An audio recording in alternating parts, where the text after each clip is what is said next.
في يهود هيجوا ما هماش يهود ولا حاجه، مسلمين بس بيلعبوا دور اليهودي كويس، هيمثلوا اسرائيل خير تمثيل.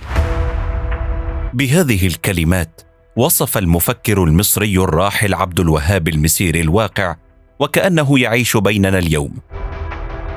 قبل أكثر من عقد تنبأ المسيري بظهور الصهاينة العرب، تراهم اليوم على هيئة إعلاميين يتصدرون الشاشات ومسؤولين يتقلدون مراكز عليا وشيوخ يتبوؤون منابر الدين يتكلمون باسم إسرائيل لكن بلسان عربي. سيد خالد، أنت تعلم أن هناك تعاطف كبير اكتسبته إسرائيل من هذه المشاهد. أنا أفتخر أني صهيوني، وصهيوني حتى النخاع أشرف من الفارسي. الحمد لله تم اليوم اغتيال الفار يحيى السنوار. وحماس رافضية لحمة وسدى.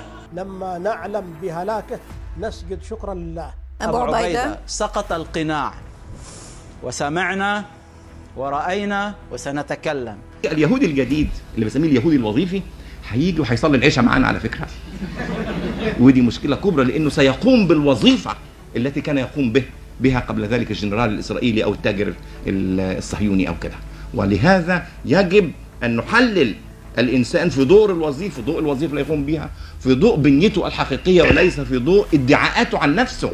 المسلمون الذين يقومون بوظائف اليهود ويمثلون إسرائيل خير تمثيل كما يصفهم المتخصص في تاريخ الحركة الصهيونية الدكتور عبد الوهاب المسيري ظهروا أكثر، لا سيما بعد طوفان الأقصى. تعاموا عن جرائم المحتل وتعاونوا معه، على رأسهم حكام وملوك العرب تفانوا في خدمة بني صهيون خافضين لهم جناح الذل من النذالة والعمالة.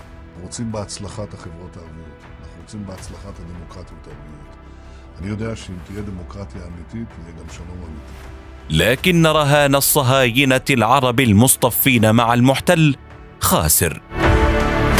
لأنه لا تنسى أنه الصهاينة يدرسون التاريخ جيدا ويعرفون نهاية الممالك الصليبية كما يعرفون نهاية كل الجيوب الاستيطانية الإحلالية في العالم.